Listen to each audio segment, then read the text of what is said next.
2817. Hey, what's up you guys? ShartimusPrime here, doing another DC Comics Multiverse action figure review on the 30th anniversary edition Batman The Dark Knight Returns Superman figure. I gotta give a big thanks to Alfonso for sending this figure my way and making this review possible. Thank you so much, man. I'm very excited to see this figure because this is the first time I've actually gotten a Superman figure with the Masters of the Universe Classics body mold, which I like. I really like that mold, so I'm happy to see it on Superman.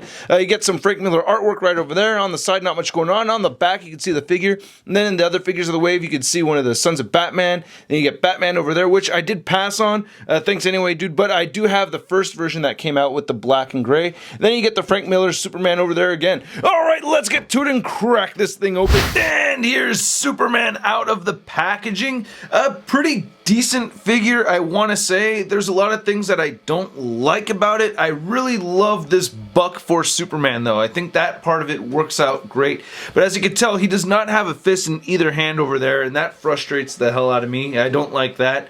And then there's some articulation issues, like for instance, he can't look up, you know, so these are all things that I expect from Mattel. But anyways, let's take a look at his one accessory, which I'll just do right over here. This is Green Arrow's Kryptonite bomb arrow thingy, which I thought was an awesome scene. This is where old Green Arrow shoots this with his mouth, which was awesome because he doesn't have his arm anymore. So I thought that was very cool that they included this. Now what really makes me happiest with this figure is the head sculpt and just the overall design using this buck for Superman. I just think it's awesome. I really think they captured Frank Miller's artwork from The Dark Knight Returns very well. Look at that. You get that huge extra large S right over here, and the pomp just looks great. I love the paint apps for the eyes and everything. I think he has a very good flesh tone. I love that they gave him the extra large jaw and chin. That just looks awesome. I'm really digging it a lot. Very nice sculpt right there with the hair. I'm really digging that. Whoa, that's a hell of a pomp, right?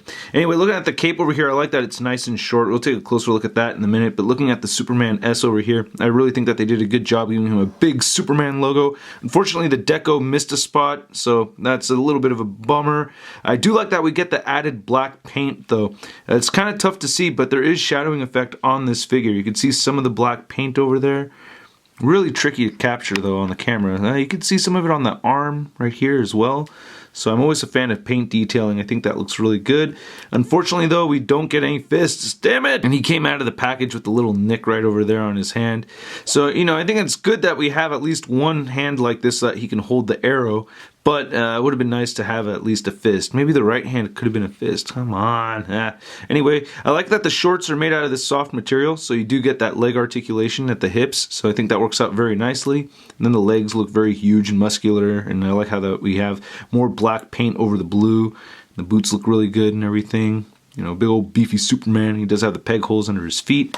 And looking at the cape, I really like the length of the cape here too. It's not too long. It's actually my biggest complaint about the Cavill Superman is that they really tugged on Superman's cape. I always liked him with the shorter cape. Now while I do like the design of this buck, the articulation is disappointing for a Superman figure, especially because he does not look up. Anyway, his head does look down. You get side to side movement over here, and you do get a little bit of neck pivot in there. His shoulders move outward that far. You can move them forward. You get a bicep swivel, single jointed elbow that does not bend at 90 degrees. You get a wrist swivel with no hinge. He crunches forward and he crunches back only a little bit. It's much more crunching forward than back. He does have that stiff waist joint that took a second for me to crack through. He does have the hip joints that move outward that much. He can only kick forward that far, kicks back a little bit. You get the upper thigh cut right there, single jointed knee. You get boot rotation. The ankles move down, they move up, and they have an outward ankle pivot. There's barely any ankle pivot in there. Look at that. It's just a little bit of a wiggle. Not quite pivot. And measuring out this figure, you can see he stands right at 7 inches tall. And then for your Superman comparison, here he is next to the DC UC Superman. Thank you, John 3.0. And then we have NECA's Christopher Reeve Superman, and then Mattel's San Diego Comic-Con exclusive Batman v Superman over here. You can see how dark this blue is compared to these other Supermen. Then here's Superman compared to the Mezco Toys 112 Collective Dark Knight Returns Batman, along with the Dark Knight Returns Batman from from Mattel.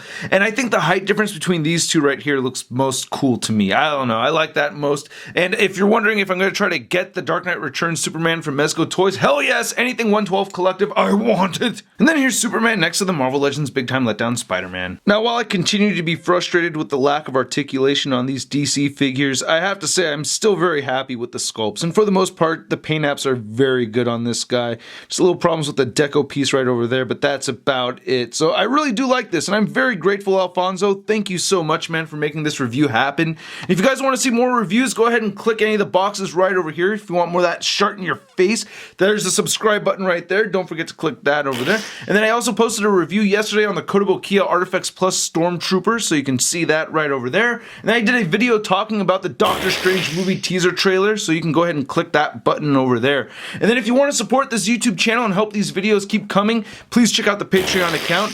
The more you guys support this channel, the more I'm able to take away time from my other job and put more time into this job over here, which I love. I love making videos for you guys. So please help keep this dream alive. And also, if you want to see a photo gallery of images, go to toynewseye.com. I'll catch you guys later. Peace. Posing action figures, I'm posing action figures, I'm posing action figures every day.